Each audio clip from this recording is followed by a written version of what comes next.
सभी को trick centre की ओर से गुड इवनिंग। आज का क्वेश्चन कोड है TRNS 26वां कोड है जो 10:30 बजे टेस्ट एग्जाम होती है 100 नंबर का, उसी का सॉल्यूशन है। पहला नंबर सवाल देखिएगा। सवाल नंबर 1 कहता है कि ज़मीन के एक बिंदु से देखने पर, ज़मीन पर कोई बिंदु है, ज़मीन के हाइट एंड डिस्टेंस का सवाल है, फोटो समझिएगा। ज़मीन के किसी बिंदु से देखने पर एक टावर के शिखर, कोई टावर है, ज़मीन के किसी बिंदु से देखने पर कोई टावर का शिखर है, तो इस बिंदु से देखें शिखर का उन्नयन कोण इस प्रकार है कि टेंजेंट 5/12, टेंजेंट 5/12 मतलब टेन थीटा, तो टेन थीटा बराबर लंब बटा आधार होता है, तो 5/12 ये 5 होगा, ये 12 हो जाएगा। यही कहने का मतलब है 12 यहाँ से यहाँ तक टोटल हो जाएगा, तो ये टोटल यहाँ से लंबाई 12 होगी, कोई दिक्कत नहीं है। इसको घेर देते हैं। अब उसके बाद देखिएगा, उसके बाद कहता है 192 मीटर टावर की ओर चलने पर, यहाँ पर अभी है 192 मीटर टावर की ओर आ गए, इस तरफ आ गए तो यहाँ से यहाँ तक 192 हो गए। 192 मीटर टावर की ओर चलने पर टेंजेंट 3/4 होता है, तो फिर यहाँ पर आ जाता है, फिर इस तरह से मिला देते हैं, तो टेंजेंट 3/4 हो जाता है, मतलब टेन थीटा बराबर 3/4, तो लंब ये 3 हो जाएगा। इसको त्रिभुज से हम क्रॉस कर लेते हैं। उसके बाद यहाँ पर 4 हो जाता है। 4 कहाँ से कहाँ तक, यहाँ से यहाँ तक, यहाँ से यहाँ तक चला जाएगा 4। सिर्फ ध्यान से देखिएगा, पता भी नहीं चलेगा, आपको आंसर पता चल जाएगा। अब कहता है तो टावर की ऊंचाई क्या है, ये टावर की ऊंचाई ध्यान दीजिएगा। बनाने का सबका अलग अलग तरीका होता है, लेकिन ध्यान देंगे तो आपको तुरंत समझ में आ जाएगा। आप सोचिए टावर की ऊंचाई ये 5 कहता है, ये 3 कहता है, तो ये टावर की ऊंचाई तो बराबर ही होना चाहिए ना, किसी भी परिस्थिति में बराबर होना चाहिए, चाहे 3 हो या 4 हो या 5 हो या कुत्ता हो या बैल हो बकरी हो, तो ये बराबर होना चाहिए। या 5 है या 3 है, तो दोनों बराबर नहीं है, तो बराबर कर लीजिए। तो दोनों को बराबर करने के लिए 3 से गुना इसमें कर लेते, 5 से गुना करते तो 15 पुट जाएगा, तो इसमें हम 3 से गुना करते, जब इसमें 3 से गोल बलम गुना हुआ, इसमें भी 3 से गुना करना पड़ेगा। गुना कर दिए, गुना कर लिए तो यह टोटल 36 हो जाएगा। अब उसके बाद अब यहाँ 15 पुट गया, तो इसमें 5 से त्रिभुज वाले में 5 से गुना करना पड़ेगा, इसमें भी 5 से गुना कर दिए, कोई दिक्कत नहीं है, ये 20 हो जाएगा। अब 20 हो गया, तो अब सोचिए अब ये 15 तो ये ठीक ठाक है, कोई दिक्कत नहीं है। यहाँ पर 20 है और टोटल यहाँ से यहाँ 36 है, तो यहाँ से यहाँ तक हमको दूरी दिया है, तो इसी दूरी के हिसाब से यहाँ तक चलना है ना, तो यहाँ से यहाँ तक टोटल आपका 36 है, और यहाँ से यहाँ तक 20 निकाले, तो यहाँ से यहाँ तक क्या होगा, तो यहाँ से टोटल 36, यहाँ से 20 हो गया, तो 20 घट जाएगा 16 हो जाएगा, तो 16 आ गया, मतलब 16 कलम का दाम 192, कोई दिक्कत नहीं। एक कलम का दाम क्या होगा 192/16, इसको 16 का है 16 है, 16 दूना 32, यानी 12 बार में काट सकते हैं। हमको कहता है ये टावर की ऊंचाई क्या, टावर का वैल्यू 15 है, तो 15 कलम का दाम आप निकालिए। 15 कलम का दाम क्या होगा 12 × 15 = 180। या और शॉर्टकट बनाना चाहते हैं, जिसका वैल्यू है उसे डिवाइड कीजिए, 192 है 16 का, और हमको ज्ञात करना है 15, बस 180 आंसर होगा, एक लाइन में आपका आंसर होगा। इस तरह से हम पढ़ाई हुए क्लास में एडवांस में, अगर जो पढ़ते होंगे तो उसको पता चला होगा। चलिए सवाल नंबर 2 पर चलते हैं। 2 पर आते 1-2 बार वीडियो देख लीजिएगा, समझ में आ जाएगा। सवाल नंबर 2 पर आइएगा, 2 को समझिएगा। सवाल नंबर 2 देखिए, सवाल नंबर 2 उसी प्रकार से कहता है एक बिंदु से एक टावर, कोई टावर है, एक बिंदु से कोई टावर, टावर के उन्नयन कोण ऐसा है कि स्पर्श या मतलब वही टेंजेंट होता है 3/4 है, मतलब ये 3 है, तो ये 4 है, टोटल 4 है। स्पर्श या बोले या टेंजेंट बोले बात बराबर है, ये 3/4 हो गया। उसके बाद कहता है टावर की ओर 560 मीटर में आ गए, 560 मीटर इधर आ गए, मतलब यहाँ से यहाँ तक 560 आपका हो गया। 560 मीटर जब आ गए तब इसका स्पर्श या मतलब टेंजेंट, तब टेंजेंट आपका हो गया 4/3 हो गया। तो अब 4/3 हो गया, तो टेंजेंट मतलब ये लंब और ये आधार, तो ये 4 इसको हम त्रिभुज से घेर लेते हैं, और ये 4/3 यहाँ से यहाँ तक इसकी लंबाई 3 हो गया, इसको हम 3 कर लेते हैं, कोई दिक्कत नहीं है। सेम सवाल, इसीलिए 2 सवाल हम दिए हुए हैं ताकि दोनों समझ जाए। अब बताइए कि ये लंबाई तो दोनों इक्वल होना चाहिए, तो इक्वल होना चाहिए, इक्वल है नहीं, इक्वल करने के लिए 4 से इसमें गुना कर लीजिए, 12 पुर जाएगा, तो इसमें गोल में 4 से गुना किया, तो इसमें भी 4 से गुना हो जाएगा, 4 से गुना इसमें भी कर लिए, ये 12 हो जाए 16 हो जाएगा।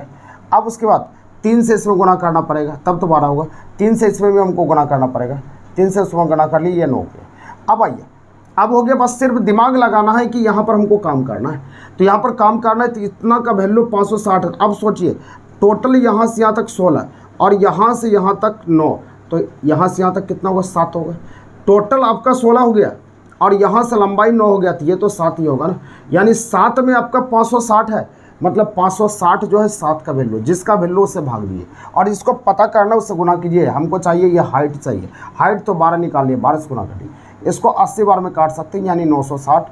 बस यही आंसर होगा, यही उत्तर होगा 960, यही आंसर होगा। उम्मीद करते हैं कि समझ में आया होगा और जो मेरे पास पढ़े होंगे तो उसको तो मज़ा ही आ गया होगा। चलिए आगे हम बढ़ते हैं, अगले सवाल की ओर आते हैं। सवाल नंबर आपका है 3 नंबर। 3 पर आएंगे, क्योंकि आप प्रोसेस से बनाएंगे तो नहीं बना पाएंगे, बनाने में बहुत दिक्कत होगा, बहुत तकलीफ होगा। सवाल नंबर 3 पर आइएगा, 3 को देखिएगा ध्यान से। सवाल नंबर 3 कहता है, 3 नंबर कहता है 2 खंबे की ऊंचाई 180 मीटर और 60 मीटर है। एक खंबा यहाँ से यहाँ ले लिए 180 मीटर है और दूसरा खंबा यहाँ गाड़ दिए और ये 60 मीटर है। कोई दिक्कत नहीं, ये दोनों के बीच का फासला हम ऐसे दे दिए। अब उसके बाद कहता है यदि पहले खंबे का शीर्ष, पहला खंबा का शीर्ष ये होता है, दूसरे खंबे का अधोभाग, अधोभाग मतलब इसका जड़ यहाँ पर ले लिए, का कोण उन्नयन कोण 60 डिग्री, ये 60 डिग्री हुआ। फिर कहता है हमको तो पहले खंबे का अधोभाग, पहले खंबा का अधोभाग ये हो गया और दूसरे खंबे का शीर्ष, दूसरे खंबे का शीर्ष ये हो गया, तो उन्नयन कोण क्या होगा, ये थीटा कोण ही पता है।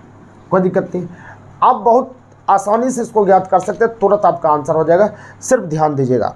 तो करना कुछ नहीं है, आप सोचिए इसके लिए, ये त्रिभुज के लिए 60 डिग्री है तो tan 60 दिमाग में लगा लीजिए। tan 60 बराबर लंब बटा आधार होता है, तो tan 60 बराबर लंब बटा आधार नहीं, tan का मान होता है लंब बटा आधार होता है, तो 60 डिग्री बोला गया है। तो 60 डिग्री का सूत्र, 60 डिग्री का मान आपके दिमाग में बैठना चाहिए।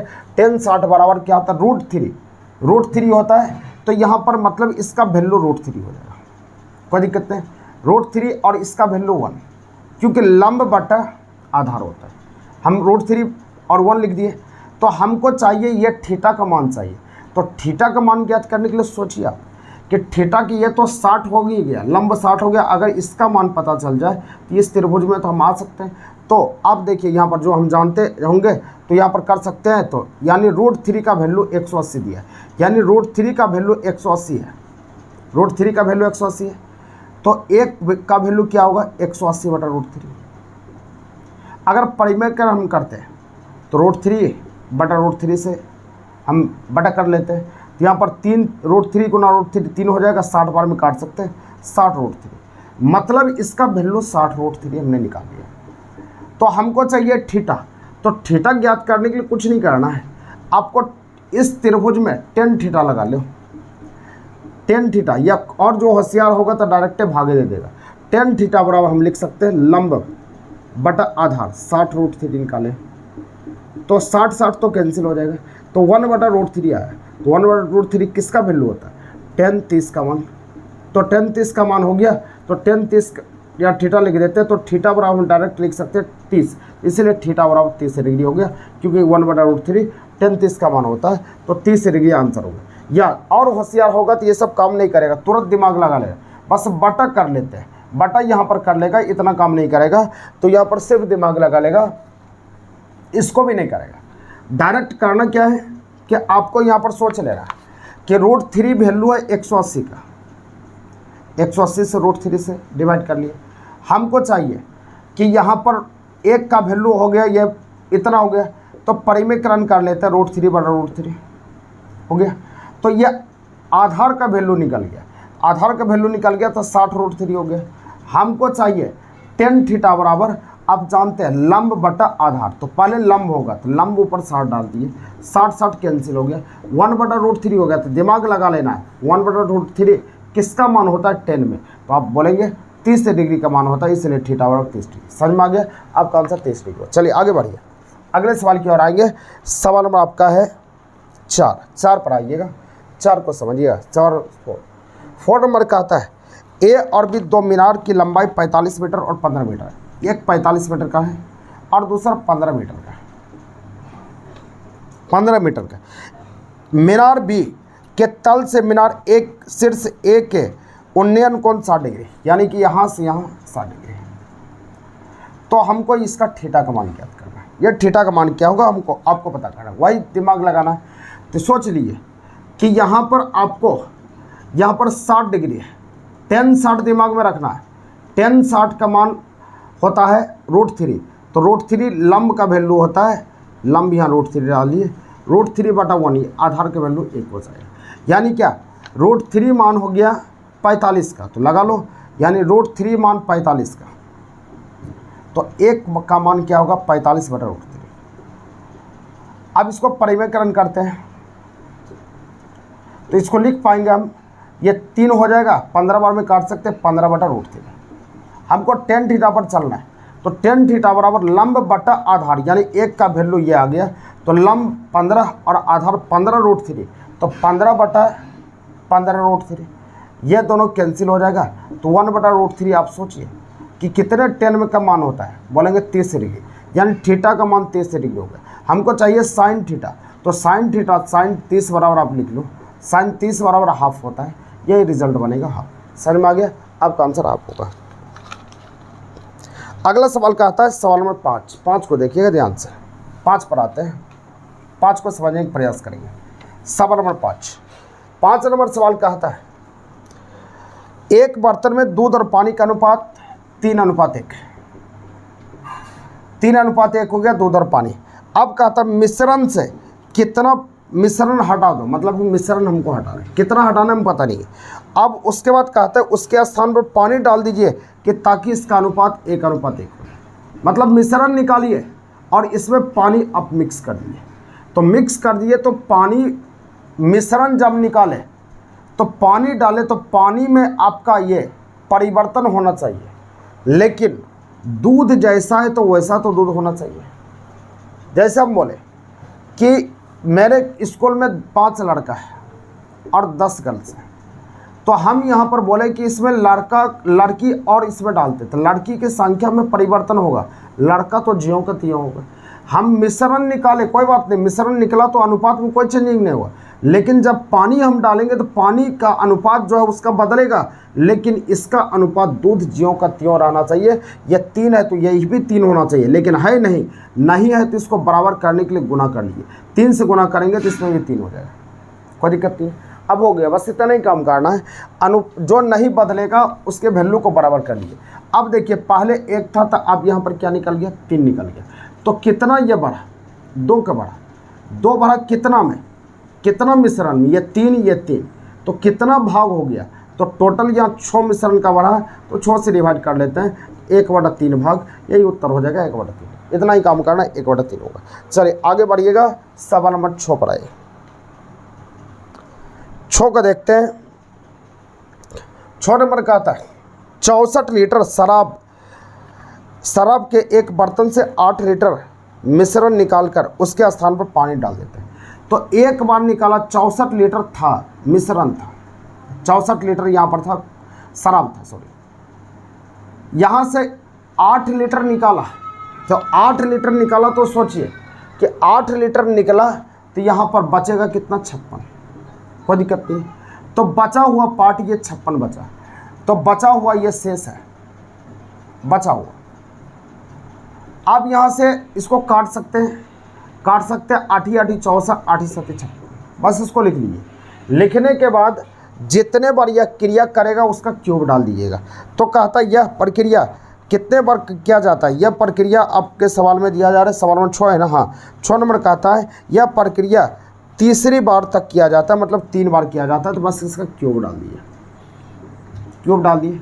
बस इसको हल करते हैं, तो 8 गुना 8, तो इसको हल करेंगे 512, 343 हो जाएगा, क्या कोई दिक्कत है। अब उसके बाद कहता है तो बताइए कि परिणाम स्वरूप मिश्रण में शराब और पानी का अनुपात क्या होगा। तो बचा हुआ भाग ये 343 है, तो मतलब ये शराब ओरिजिनल है, तो 343 ये शराब हो जाएगा, 343 शराब कर लिए। और पानी चाहिए हमको, तो पानी चाहिए, तो सोचिए टोटल मिश्रण 512, 343 शराब हो गया, तो मिश्रण में से ये शराब को घटा लेंगे तो पानी तो बच जाएगा, इसको घटा लिए, 12 में से 3 गया, तो 12 में से 3 गया 9, तो इसको हल करने पर आपका शायद आ जाएगा 169 आ जाएगा। तो यही आपका आंसर। या आप बनाते हैं कि शेष मात्रा, द्रव की शेष मात्रा बराबर होता है कुल मात्रा इंटू 1 माइनस से निकाले गए द्रव की मात्रा बटा कुल, इस पर पावर आएगी, इस पर भी डाल सकते हैं, लेकिन आप इस पर बनाइए, इसको भी सीखिए, बहुत आसान होगा, कुछ नहीं करना है, जितना था उतना लिख दिए, एक बार जितना निकला उसको लिख लिए, बस इसको हल कर लिए, कटा लिए, बस जितना बार यह प्रक्रिया करेगा दोनों पर क्यूब डाल दिए। ये बचा हुआ मात्रा होता है, ये टोटल मिश्रण बन जाएगा। तो बचा हुआ मात्रा ओरिजिनल 343, तो हमको कहता है पानी, ये मिश्रण 512 है, तो 512 में से 343 को घटा लेंगे, पानी 169 बचेगा, यही आंसर हो जाएगा। चलिए थोड़ा सा सोचिएगा, दिमाग लगाइएगा, हो जाएगा। सवाल नंबर 7 पर आते हैं। 7 को देखिएगा ध्यान से, 7 देखिए। सवाल नंबर 7 कहता है एक बर्तन में 24 लीटर दूध है, 24 लीटर दूध है, इसमें से 4 लीटर दूध निकाल लिया, तो बचा कितना 20। ये बचा हुआ भाग हो गया। अब इसको कटा लेते हैं, 4 से काटेंगे ये 6 बार में, 4 से काटेंगे 5 बार में। अब कहता है यह प्रक्रिया दोबारा प्रतिस्थापित किया, यानी 2 बार किया जाता है, तो 2 बार किया जाता है, तो स्क्वायर 2 कर लिए, 6 के स्क्वायर ये 36, 5 का स्क्वायर 25, यह बचा हुआ पार्ट 25 हो गया। अब उसके बाद यहाँ पर कहता है तो बताइए दूध और पानी का अनुपात क्या हुआ। ये ओरिजिनल दूध यानी कि दूध बचा हुआ है इतना, और पानी चाहिए हमको, तो पानी चाहिए, तो ये मिश्रण टोटल 36 है, 36 में 25 घटाएंगे 11, 25 अनुपात 11 हो जाएगा, यही आंसर हो गया। अगला सवाल कहता है, अगला सवाल कहता है 8 नंबर, एक चिड़ियाघर में कबूतर और खरगोश है, यदि सिर की संख्या 100 है, हम बताए हैं कि सिर की संख्या 100 है, अब उसके पैर की संख्या 290, पैर की संख्या 290, तो हमको चाहिए कि कितने खरगोश है। आपको 2 पैर वाला पूछेगा तो 4 से गुना कर लिया, और 4 पैर वाला पूछेगा 2 से गुना करिए।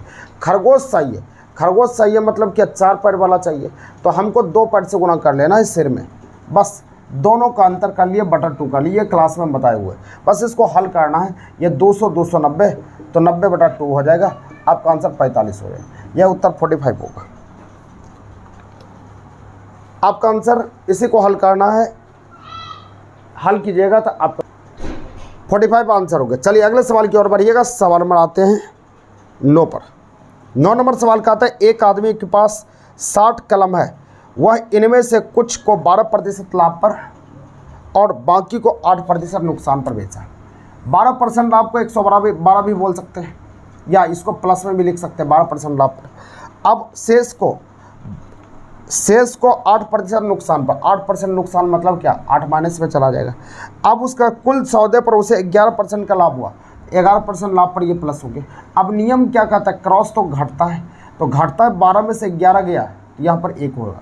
अब ये दोनों घटेगा, ये माइनस या प्लस है, तो ये घटेगा, एक घटा और होगा, ये 19 आ जाएगा, कोई दिक्कत नहीं। अब कहता है तो 12% लाभ पर कितना उसने बेचा, तो टोटल यहाँ पर 60 है, टोटल यहाँ वैल्यू कितना 20, यानी 20 में 60, 1 में 3 होगा। तो हमको चाहिए 12% लाभ पर, 12% लाभ पर क्या कितना बेचा 19, तो 19 कलम का दाम आप निकालिए, 3 गुना 19 होगा इक्वल टू 57, बस ये रिजल्ट बनेगा 57। अगला सवाल पर आएंगे, सवाल नंबर 10 पर आइए, 10 को समझिए। 10 नंबर सवाल का आता है एक बैग में 3 लाल गेंद है, 3 लाल गेंद है और उसके बाद 4 काली है, 4 काली है और 5 हरी है।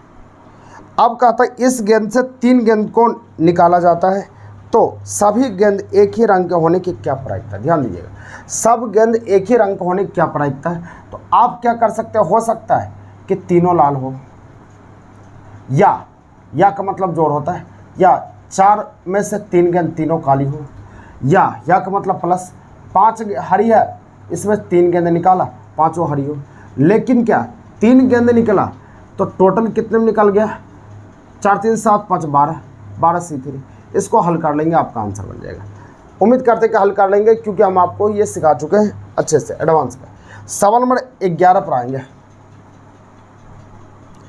11 नंबर सवाल कहता है एक बैग में 3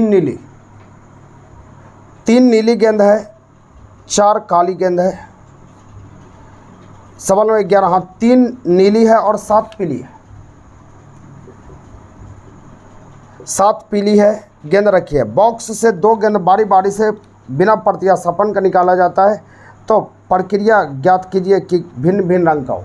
ध्यान दीजिए, तो आपको 2 गेंद निकालना है, तो पहला हो सकता है कि 3 नीली हो, 3 नीली में से 1 निकला, और 7 पीली में से 1 गेंद निकला, लेकिन टोटल 2 गेंद निकला क्या 2 गेंद निकल गया क्या 10 में से, 10 C2, 10 में से 2 गेंद निकला। या आपका हो सकता है, या मतलब ये प्लस चला जाएगा, या आप कह सकते हैं 7 पीली है, इसमें से 1 गेंद पहले पीले निकल गया, उसके बाद और 1 गेंद निकला नीली, और टोटल कितना 10 में से निकला ना, 10 में से यहाँ निकल गया 10 C2। बस इसका सॉल्यूशन करना आपका आंसर होगा, इसी का सॉल्यूशन करना आंसर बन जाएगा और कुछ नहीं करना। इसको हल करेंगे 3C1 मतलब 3, 7C1 मतलब 7। अब 10C2 मतलब 10 गुना, यहाँ पर 9 हल करने के लिए सिखा चुके हैं। अब ये 7C1 मतलब 7, ये 3 हो जाएगा, 10 गुना ये 9 बन जाएगा, 3 तिया 9 या 3 तिया 9 काट सकते हैं, 7 7 14, 14 बटा ये हो जाएगा 30, बराबर क्या 7 बटा 15। यही आंसर 7 बटा 15 हो गया। अगला सवाल 12 नंबर सवाल, तो हम बताए हुए सवाल आपको इसको बना सकते हैं इस प्रकार से, आप ध्यान दीजिए। सवाल यहाँ पर 12 का आता है, सवाल नंबर 12 यहाँ पर कहता है कि एक बैग में 4 पीली, 4 लाल और 4 काली है। 4 पीली और 4 लाल और 4 काली है। अब कहता है यदि 4 गेंद को निकाला जाता है तो कम से कम 1 लाल, कम से कम में आपको सिखाएं कि लाल होना चाहिए, तो लाल को ही हटा दिए, 1 में घटा लीजिए, 1 में से लाल को हटा लेते हैं, तो पीला और काला में से 8 में से 2 गेंदें निकालना है ना। कितना गेंद निकालना है इसमें 4, यदि 4 गेंद को निकाला जाता है, 4 गेंद निकालना, टोटल कितना 4 4 8 4 12, 12 सीखो।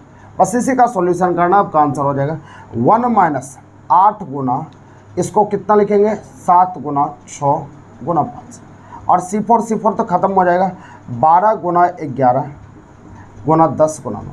इसी को हल करना आंसर हो जाएगा, इसी को हल करेंगे आंसर। जो नहीं पढ़े हुए हैं उसको थोड़ा सा तकलीफ होगा, टेंशन मत लेना, क्योंकि एब्सेंट कीजिएगा तो दिक्कत तो होगा ही, एब्सेंट करने वाले को दिक्कत होता है। चलिए आगे बढ़िए। 13 नंबर सवाल, ये तो सवाल आपको बनाए हुए तो हूबहू 13 बन जाएगा। 14 पर आते हैं, 14 को बनाते हैं।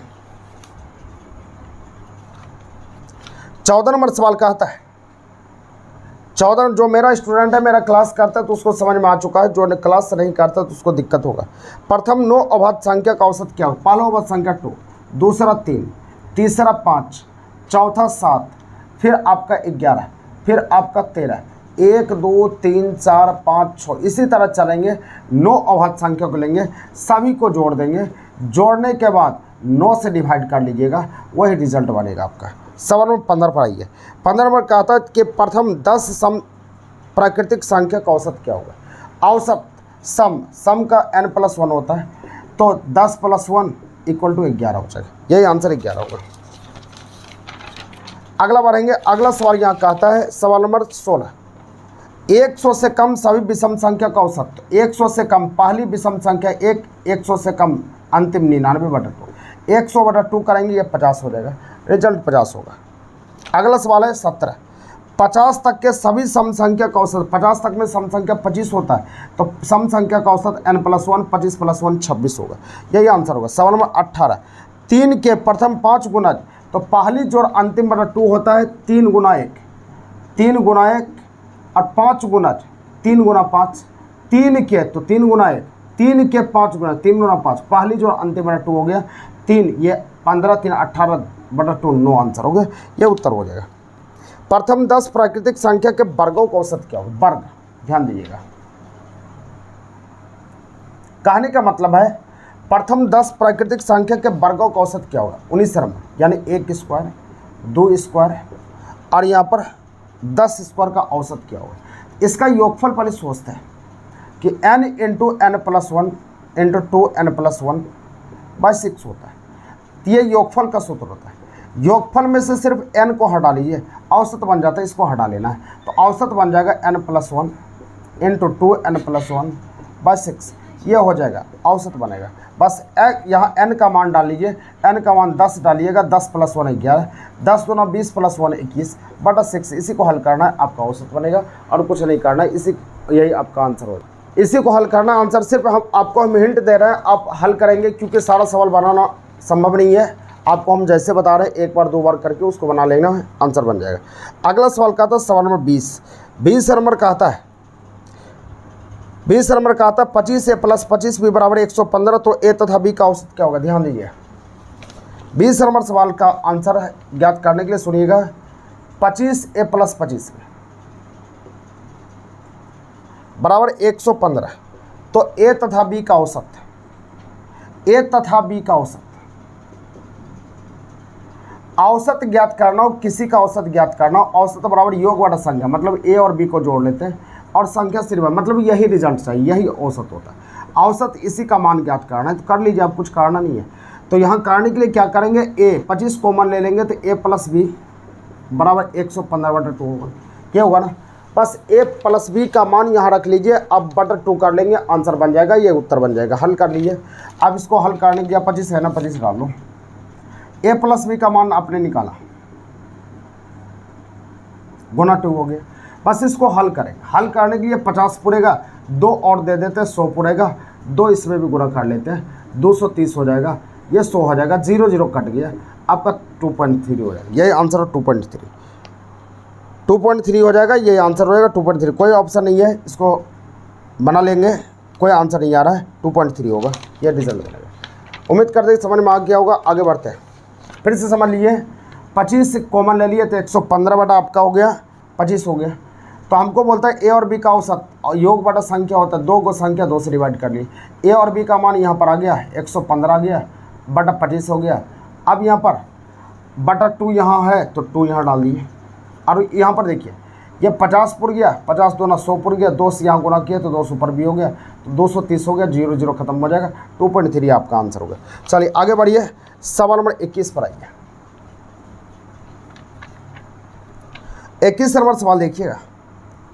21 नंबर सवाल का था 5 संख्या का औसत 10 है, कौन सी संख्या चाहिए। ये सब सवाल तो बनना चाहिए, ये सब सवाल बन गया होगा। 7 क्रमागत संख्या का औसत 33 है, 33 है तो ये बीच में 33 आ जाएगा। क्रमागत 33 है तो इनमें से सबसे बड़ी संख्या क्या है, बड़ी तो इस तरफ होगा, बीच में इसको रख लीजिए, 3 आगे 3 पीछे होगा, 3 आगे चलेंगे, 33 1 34 35 और 36, तो 36 हो गया, सबसे बड़ी संख्या 36 हो जाएगा। ये क्लास में कई बार बताया गया था, समझ में आना चाहिए। 23 नंबर, 4 क्रमागत सम संख्या का औसत 27, यह 27 हो गया। सम संख्या 27 तो सम नहीं है, तो सम संख्या 28 हो गया, सम संख्या इधर 26 हो गया, 4 को बोला, 1 आगे चलेंगे, ये 30 होगा, यह होगा आपका, यह 24 हो जाएगा। तो हमको पूछा जा रहा है कि बड़ी संख्या क्या, बड़ी संख्या 30 हो जाएगा। ये क्लास में आपको हल करवाया गया है। एक व्यापारी अपने माल पर अंकित मूल्य पर 15% का बट्टा देता है और वह माल पर लागत मूल्य से कितना अधिक मूल्यांकित करेगी उसे 19% का लाभ हो। 15% बट्टा को 85 कहते हैं, तो 19% का लाभ हो 119 हो गया। तो 100 पर आप निकाल लीजिए, 119 बटा 85 गुना 100, इसको हल करेंगे 140 आ गया। 140 मतलब क्या होगा, 40% ज़्यादा कर रखना पड़ेगा, तब आंसर होगा, ये उत्तर होगा। जो पढ़े हैं तो उसको भली भांति समझ में आएगा, जो नहीं पढ़े थोड़ा सा तकलीफ होगा, टेंशन मत लेना। 2 भी सवाल समझ में आए तो काफ़ी है, 2 सवाल समझिए। जब पढ़ लेंगे ना आप चैप्टर, तो फिर आप सारे सवाल को हल कर सकते हैं। सवाल आएंगे 25 पर आइए। एक रेडियो का अंकित मूल्य 4800 रुपया है, 4800 रुपया, इस पर 10% का बट्टा देता है और 8% का लाभ कमाता है। तो 10% का बट्टा अंकित मूल्य, हम बोले जो दिया रहे तो बट्टा होता है अंकित मूल्य पर, तो बट्टा को ऊपर रखते 10% बट्टा को 90 लिख सकते हैं, और 8% का लाभ कमाता है, तो 8% लाभ को 108 कर दिया। तो यहाँ पर सोचिए, तो यहाँ पर सोचते हैं कि ये क्या निकलेगा आपका, तो ये आपका निकल जाएगा, ये यहाँ पर बट्टा दिया तो यहाँ पर आपका क्रय मूल्य निकल जाएगा। इसको हल करते हैं, बरनमा 8 से, यानी 12 बार में इसको काट सकते हैं। 12 चौक 48, ये 400 बार में हो गया। अब यानी 4000 ये क्रय मूल्य आपका निकल जाएगा, क्रय मूल्य ये निकल गया। हम ये बताए हुए क्लास में, कहता है कि यह 4000 रुपया क्रय मूल्य हो गया, तो यदि बट्टा ना दे तो लाभ कितना प्रतिशत होगा, मतलब खरीदे हैं 4000 में और बेचेंगे 4800 में, तो 800 रुपया का लाभ होगा। तो लाभ प्रतिशत बराबर हो जाएगा यहाँ पर लाभ गुना 100 बटा क्रय मूल्य 4000 डाल दिए, ये 0 0, ये 3 0 खत्म हो गए। अब इसको काट सकते हैं 20, वरना 20% लाभ होगा, 20% लाभ होगा। जो समझ गए हैं, थोड़ा सा जो नहीं पढ़े हुए दिक्कत होगा लाभ हानि में, क्योंकि समझिएगा तब होगा। सवाल आगे बढ़ते हैं, सवाल 26 पर आते हैं। 26 पर आइए, 26 को समझिए। 26 नंबर सवाल का आता है BOM BAY को लिखा गया आपका ANLAZX, यहाँ पर लिखा गया। तो हमको कहता है कि यहाँ पर MYSORE, देखिए यहाँ पर B का नंबर 2 तो 1 हो गया, 1 घट गया, ये 15 तो 14 1 घट गया, 13 तो 12 1 घट गया, यानी सब में एक एक घट रहा है तो एक एक घटा लो। यहाँ 13 हुआ, 13 में एक घटेगा 12, 12 में लेटर L वाला ऑप्शन होगा, L वाला 2 को आ रहा है तो एक आगे बढ़ जाओ। या 25, 25 में एक घटेगा 24, LX वाला होगा, LX एक में लिखा, सबको लिखने की जरूरत नहीं है, ऑप्शन को भी छाटिए, LX आंसर हो गया। अगला सवाल पर आइएगा, सवाल में आपका है 27 पर आइए। 27 नंबर सवाल का आता है DIVERT,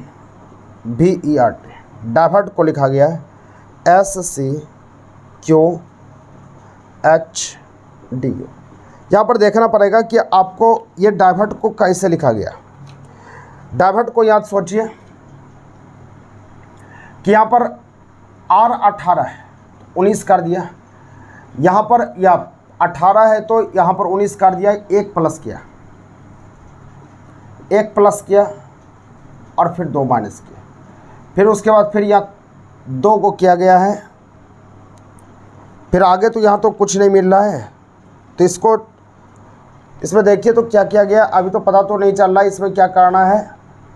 यहाँ 18 हो गया, 18 से 19 हो गया, प्लस 1 हो गया, या यहाँ से आपको क्या किया गया, ये 5 हो गया, ये 5 से ये 3 हो गया, 2 घट गया, यहाँ 1 प्लस 2, 1 प्लस इसमें हो गया, फिर ये 2 माइनस हो गया, फिर ये 22 हो गया, 22 से ये 17 लिख दिया, फिर 4 माइनस किया, पीछे से 4 माइनस हुआ, आगे से तो कुछ चल नहीं रहा है, तो इसी प्रकार से हमको लिखना पड़ेगा। और करना क्या पड़ेगा, तो हमको लिखना क्या है इसमें CONFER,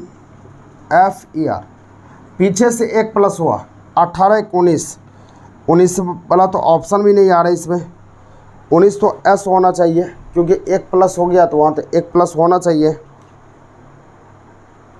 देखिए यार T छूट गया, DIVERT है ना, DIVERT, ध्यान से सुनिएगा, ये T छूट गया था, इसी कारण से ये नहीं हो रहा था, अब हो जाएगा।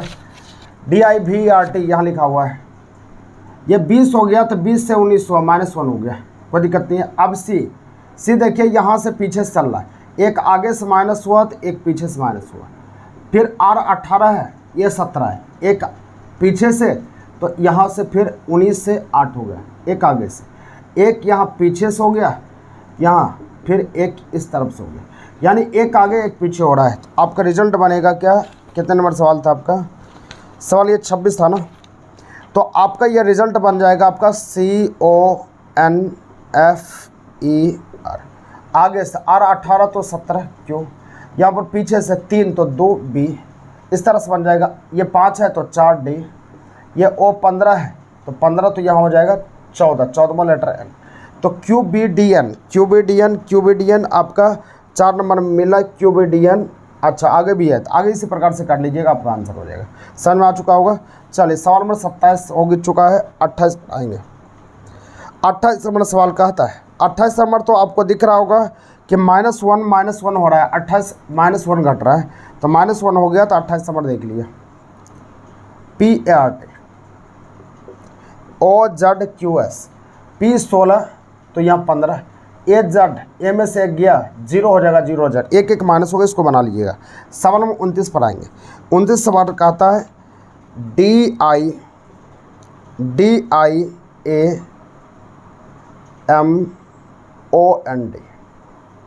डायमंड को लिखा गया है VQYMKL।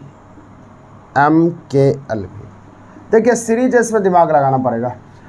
क्या क्या किया गया, D का नंबर 4 या DW, D को उल्टा W होता है तो W का नंबर 23, W में से 1 घटा दिया 22, यानी उल्टा करके 1 घटाया। I का नंबर 9, IR होता है, I को उल्टा R, R का नंबर 18, 18 में से 1 गया 17, यानी कि उल्टा करके 1 घटा दिया। एक जड, एक उल्टा जड होता है तो जड में से 1 घटा गया 25, यानी कि उल्टा करके 1 घटाया गया। तो आपको बनाना क्या है, इसमें बनाना इसमें FEMALE, एफ को उल्टा यू, यू का नंबर 21, 21 में एक घटेगा टी। ई का उल्टा LOVE, तो भी होता है भी 22, 22 में से एक घट जाएगा 21, 21 वाला लेटर TU वाला ऑप्शन होगा। TU वाला ऑप्शन ए नंबर 2 नंबर में दिख रहा है, आंसर हो गया। सबको चेक करने की ज़रूरत नहीं है, आपका आंसर मिल जाएगा। चलिए उम्मीद करते समझ में आ गया होगा। चलिए आगे बढ़ते हैं, सवाल नंबर 30 पर आइए। 30 नंबर सवाल कहता है, 30 नंबर सवाल यहाँ पर कह रहा है FLOWERS, फ्लावर्स को लिखा गया है EKNVDQR। देखिए यहाँ क्या फ्लावर्स, देखिए यहाँ पर लिखा गया है कि F का नंबर 6 से 5 हो गया, एक माइनस 12 से -1 हो रहा है। ये तो बहुत आसान है, -1 सभी हो रहा है। ये बन जाएगा। सवाल नंबर 31 पर आते हैं। 31 नंबर सवाल कहता है MACHINE, इसको लिखा गया है 19, 7, 9, 14। M का नंबर 13, 1, 19 उसका 7 है ना, हाँ 7, 19, 7, 3, 8, 9, 14, 5। तो इसमें क्या किया गया ध्यान से देखिएगा। इसमें 6 प्लस होगा, 13 में 6 जोड़ा 19 हो गया, 6 प्लस कर लिया। 1 में 6 जोड़ा 7 हो गया, 3 में 6 जोड़ा 9 हो गया, 8 में 6 जोड़ा 14, यानी सब में 6 जोड़ के लिख दिए। तो आप लिख सकते हैं, इसको बन जाएगा, कोई दिक्कत नहीं। आगे बढ़ते हैं, सवाल 32 पर आते हैं। हिंट दे देते हैं, आप बनाते रहेंगे। हिंट्स देने के बाद आप घर में इसको बनाएंगे। सवाल 32 पर आइएगा। 32 को देखिए, HOTELE, होटल को 300 लिखा गया है। तो कारण क्या है, H का नंबर 8, O का नंबर 15।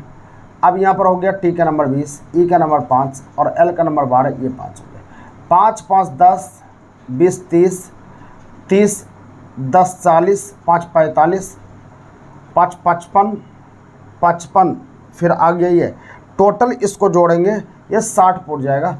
तो 60 पूर गया, तो 60 पूरने के बाद 60 गुना 5, यानी कि सभी का योग को 5 गुना कर दिया। 60 गुना 5 कर दिया, ये 300 पूरा दिया, यानी सभी का जोड़ करके 5 गुना किया गया है। तो आप उसी प्रकार से आप सभी के जोड़ को 5 गुना कर लीजिएगा, आपका आंसर पड़ जाएगा। तो सभी के जोड़ को 5 गुना, सबका डिजिट लिख दिया और 5 से गुना कर दिया, आंसर पड़ जाएगा। अगले सवाल की ओर आइएगा। सवाल नंबर आपका है 33। 33 को देखिएगा, PAPER, पेपर को लिखा गया 11.20। P का नंबर 16 में गुना भाग रहता है, 16, 1, 16, 5, 18। सबको जोड़ते हैं, 16, 16, 32, 32, 1, 33, 33, 5, 33, 5, 38, 38 प्लस 18, 8, 8, 16, 6 बाकी 1, 3, 1, 4, 8, 8, 16, 6 बाकी 1, 3, 1, 4, 1, 5, 5 हो जाएगा 56। सबको जोड़ दिया, ये 56 पूर गया। अब 56 पूरने के बाद ये 11.20 कैसे बना, इसको 5 से भाग दे दिया। 5 से भाग दे दिया तो 11.11, 55, 11.2, यानी सभी के योगफल को जोड़ के 5 से डिवाइड किया गया है, तब आंसर ये आया। तो आप कर सकते हैं, बन जाएगा। और 34 तो कई बार बनाया गया, 34 बन जाएगा, 35 भी हो जाएगा। और 36 की ओर चलते, 36 को बनाते हैं। 36 नंबर समझिएगा। सवाल नंबर 36 आपका कहता है, 36 नंबर सवाल कहता है A C का पिता है। A जो है C का पिताजी है, C का पिताजी, ये प्लस में चला जाएगा। उसका फिर कहता है B D का पुत्र है। B जो है D का पुत्र है, B D का पुत्र है, तो B D का पुत्र, सॉरी D ऊपर चला जाएगा, D का पुत्र है B, पुत्र मतलब ये बेटा हो जाएगा। अब उसका बेटा प्लस से और बेटी को माइनस से करते हैं। उसके आगे फिर कहता है E A का भाई है। E जो है A का भाई है, E A का भाई है, भाई मतलब ये प्लस हो गया। E A का भाई है, C D की बहन है, C जो है D की बहन है।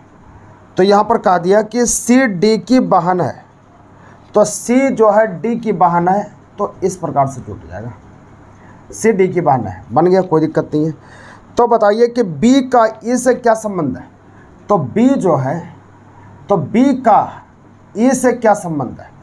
तो बी का ई से क्या संबंध है, बी यहाँ है, ई से चलना है, यहाँ तक पहुँचना है। चलिए इसका यह कौन है, भाई, भाई का यह बेटी होगा, बेटी का भाई बेटा हो गया, और बेटा का ये क्या है, तो बेटा का ये आपका दिख रहा है बेटा, तो बेटा का बेटा हो गया। तो यहाँ पर क्या हो जाएगा, ये भाभी कैसे हो रहा है, कहीं गलत हो गया, फिर से एक बार लकीर खींच देते हैं, हो सकता है कहीं मिस्टेक हो गया होगा लिखने में, फिर से एक बार बना देते हैं। ऐसे यह छूट भी गया है।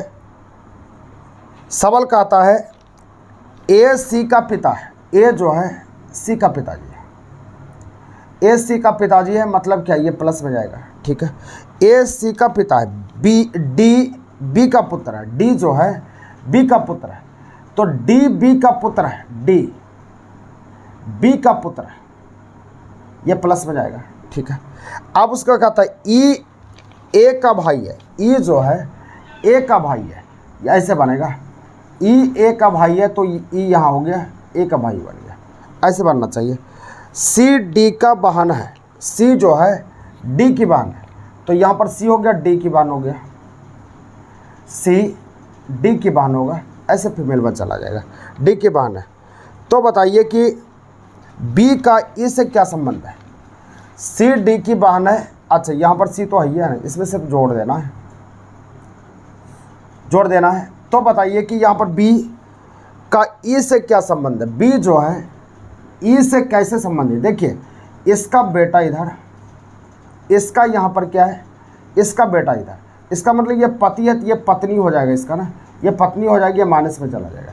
जब पत्नी हो गया तो इसकी पत्नी हो गया, तो बी जो है ई से कैसे संबंधी है, तो इसका भाई है, तो भाई के पत्नी को क्या भाभी बोलेंगे, एकदम बिल्कुल सही है, ये भाभी आंसर होगा। अगला सवाल आइएगा, सवाल नंबर आगे है आपका 37 पर आइएगा।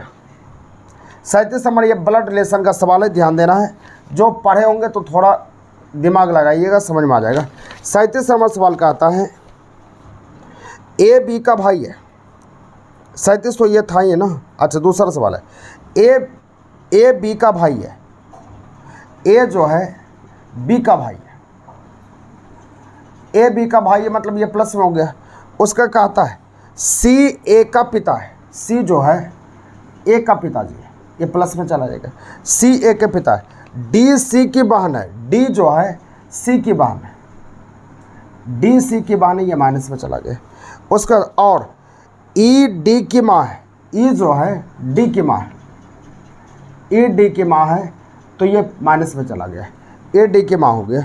तो बी का ई से क्या संबंध है, तो बी का ई से क्या संबंध है, बी जो है ई से, तो ई का क्या, ई का यहाँ पर आ गए, इसका बेटा बेटी हुआ, और इसका बेटा बेटी ये हो गया, ये बेटा का हो गया।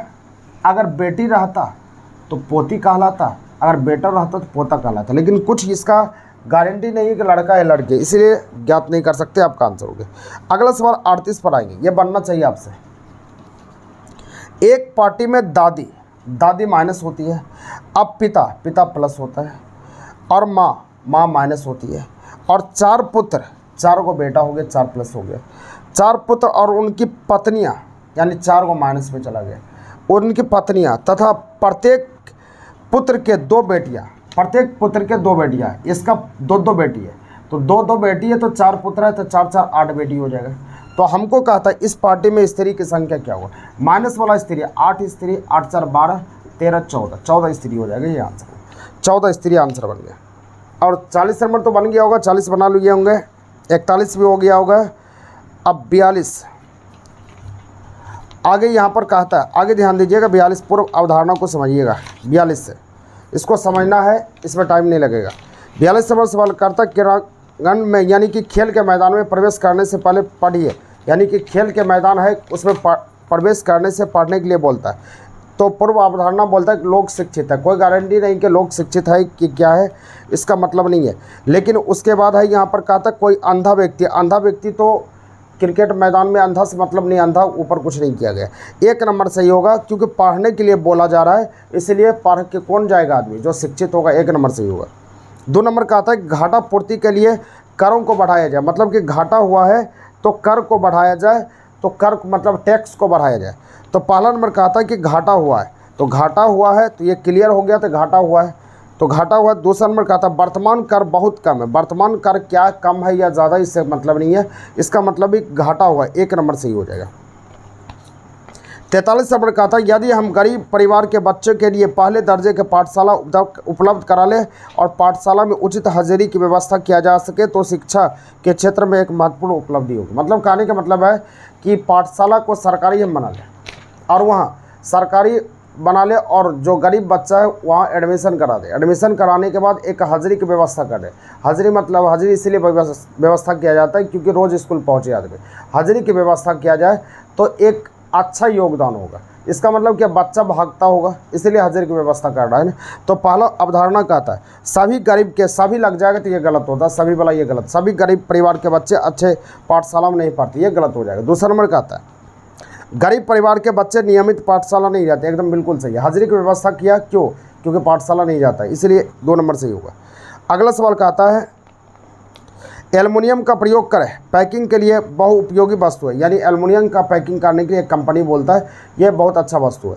इसका मतलब वो एल्युमिनियम एकमात्र लग जाएगा तो ये गलत हो जाएगा, इसीलिए 1 नंबर गलत हो गया। 2 नंबर कहता है कि कुछ कंपनियां धात्विक पैकिंग के लिए इनका प्रयोग करते हैं, एकदम बिल्कुल सही है। 245 नंबर कहता है कि एक्स कक्षाओं में भर्ती होने के लिए हम आपकी सफलता की गारंटी देते हैं एक विज्ञापन। एक्स कोचिंग कक्षाओं में भर्ती हो हम आपकी सफलता की गारंटी देते हैं। मतलब कहने का मतलब है कि आप मेरे कोचिंग संस्थान में आइए, आपकी सफलता की हम गारंटी देते हैं। एक विज्ञापन दिया है, एक पोस्टर छपा है। तो इसका मतलब होगा ऐसे कोचिंग संस्थान अच्छी तरह सुसज्जित रहते हैं। मतलब क्या, ऐसा कोचिंग संस्थान अच्छा तरह सुसज्जित मतलब सजा रहता है, फूल माला से सजा रहता है, ऐसा कोई व्यवस्था नहीं है, इसलिए ये गलत हो जाएगा। कोई ज़रूरी नहीं कि जो विज्ञापन दिया वो सजा रहना चाहिए, इसका कोई मतलब नहीं, 1 नंबर गलत हो जाएगा। दूसरा नंबर कहता है कोचिंग कक्षाओं में जाने वाले छात्र सफलता की आशा करते हैं, एकदम बिल्कुल सही है, 2 नंबर सही हो जाएगा। अगला घड़ी का डायल, पिछला अभी तुरंत बताए थे घड़ी का डायल वाला सवाल, पिछला अभी वीडियो गया उसमें, अब देख लिए घड़ी का डायल वाला। ये 46 47 सारा बन जाएगा, 48 सब घड़ी वाला है, ये बन जाएगा, आपका आंसर तैयार हो जाएगा। आगे तो आपका बन जाएगा। चलिए नेक्स्ट वीडियो के साथ आगे मिलता है, तब तक के लिए टिक्स एंड ट्रिक्स और जय हिंद।